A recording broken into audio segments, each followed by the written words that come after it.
Thinking about the imperative for the real estate industry to decarbonize, that's something we've spent a lot of time investing in and focusing on. And it feels like that is now a really topical issue.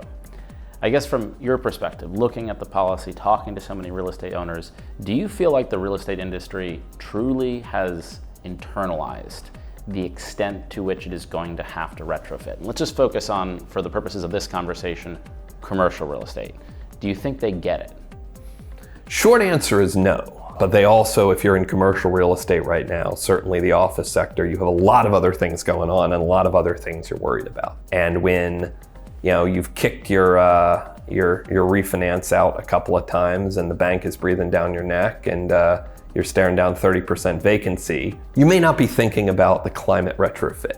But it's almost like it's not the closest alligator. It's like the use case obsolescence is a closer alligator than the energy transition obsolescence. Right. You're trying to keep from losing your building. And it makes it really hard to think about, hey, how do I prepare myself for either regulation coming down the road or regulation like Local Law 97 here in New York today that could layer more fines, more fees on top of my building. So it's very, very tough from a climate tech entrepreneur standpoint to get on the radar of some of these owners and convince them of the importance. They know the importance, but the urgency versus all the other things they're dealing with today, given where rates are in the capital markets and other problems happening in the office sector. It'll be interesting to see how in New York, as kind of like a crucible for the rest of the jurisdictions that are going to enact their own carbon fines and carbon neutrality laws, how owners react to this year being the first year they actually have to pay fines. Because historically, the drive to decarbonize came from tenants, the needs of tenants to decarbonize their supply chains, and real estate being a part of basically every company's supply chain. And then also from the capital markets, right? GRESB and standards that basically pushed the real estate industry to decarbonize, but they never really paid money. They paid for it maybe in a higher cost of capital or lower leasing, but they never wrote a check to the government for having an energy inefficient asset. And this is the first year, and really the first city in America where that will actually happen at the end of this year. So it'll be really interesting to see how psychologically that bends the cost curve and the indifference point of these owners to actually make some of these huge investments in the fact that they've deferred probably 2 decades worth of energy maintenance on their assets. I think it'll lead to a lot of interesting conversations in executive meetings once they see that line item appear. Yeah. That this is actually happening. And as a building owner, you don't think about fines being a material line item on your P&L, hopefully not. Well, I think they almost think about it insofar as taxes are not conceptualized as a fine, but real estate is taxed and regulated primarily locally in the US.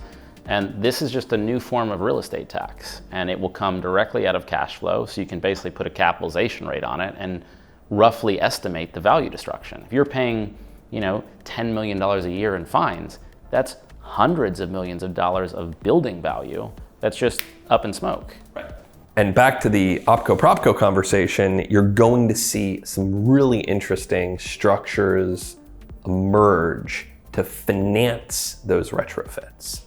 Because a lot of these owners that are getting fined that have the C energy efficiency grade on their window, they don't necessarily even have the cash on hand, and they certainly can't go get a refinancing right now to even pay for these upgrades. So we're going to see a lot of really interesting financial products emerge. You've seen this in the EV charging space, for instance, companies coming along and saying, hey, we will pay for the installation of these EV chargers, and then they'll take the revenue or a share of the revenue from those chargers. So you're going to see more things like that emerge to finance some of these energy upgrades and retrofit. What are some of the concepts you've seen like that? Just because that's a space I think we're so interested in, and we haven't seen enough of that. Like, I totally agree. There should be a capital markets moment where new capital steps in and says, we're willing to do all this retrofitting to save you money, and here's how we want to get paid, just amortized in the following way. Are there really interesting concepts, companies, ideas that serve that need? There's not enough today. I mentioned the EV charging sector because I think that's one where You do have a handful of private equity groups that have emerged to fund that gap and the installation of electric vehicle charging infrastructure in multifamily structures at least. One analogy I think is interesting is to the managed Wi-Fi sector, which has really taken off over the past 2 or 3 years. And you do have there a pretty robust capital market of companies that will come in and say, hey, we will pay for your Wi-Fi infrastructure, wiring your building, putting all the hockey pucks on the ceiling, and take a piece of that managed Wi-Fi revenue at the building. So you do see this happen in other places where the ROI really proves out and becomes clear. And I think as soon as people start seeing the fines appear on their P&L, the ROI is going to get a lot more clear. Has anyone done an estimate? I feel like we've seen loose estimates of this, of just how much this deferred maintenance is. If you were to look at, say this, the 5 boroughs of New York, and you were to say, we got to retrofit to adhere to local law 97, plus we just have to retrofit and upgrade our buildings, plus we got to install EV chargers. Then there's small cells and edge data centers and all this other stuff. Like, has anyone quantified how much CapEx is going to need to flow into our existing building stock just to keep it from not becoming obsolescent? It's a tremendous number. I don't have a number for you, but you look at New York City Housing Authority alone. They estimate that New York City Housing Authority alone has almost $100 billion deferred maintenance shortfall. And that's a single-digit percentage of New York City's population is in New York City Housing Authority. And it's not just energy efficiency retrofits, but a lot of the retrofits that we're talking about there have an impact on energy utilization. They need entirely new systems in many cases, which will have a positive impact on energy efficiency. But yeah, that number's risen to 100 billion. Yeah, I think that's what's shocking to me. That's just a percentage, a exactly. small piece. It's a percentage of the total asset value. And in the conversations we have with a lot of real estate owners, I think honestly through no fault of their own, they just don't know that number. That number feels very opaque to them.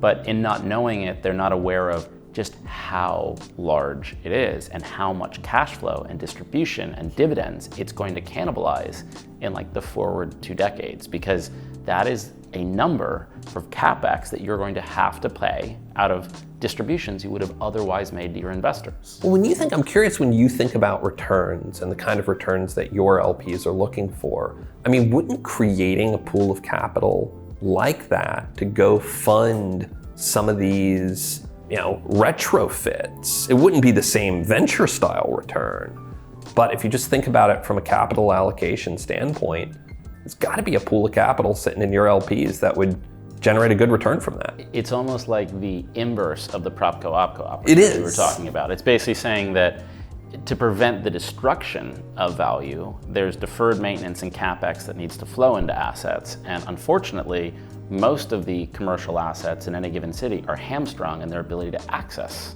capital to go do those things. And so someone should step in to basically defer that destruction of value. We haven't seen that. I do think there is an opportunity, and I think that the challenge is actually what we were talking about before, that the entities, the people that understand the technology that can actually help real estate owners avoid those fines and decarbonize their assets are very different than the people who understand real estate and real estate risk return profiles. And so what I'm optimistic about is that they will just merge together, that this kind of 3-way intersection between real estate, technology, and energy becomes a messier and more crowded intersection over time. You need people thinking about the capital needs who understand the return profiles and understand the structures. Right. On all 3 of those sides. Understand how real estate investors and owners think, understand how capital markets work from broader investment standpoint so you can build this kind of vehicle, and also understand what's going on in technology and what companies are out there trying to solve it.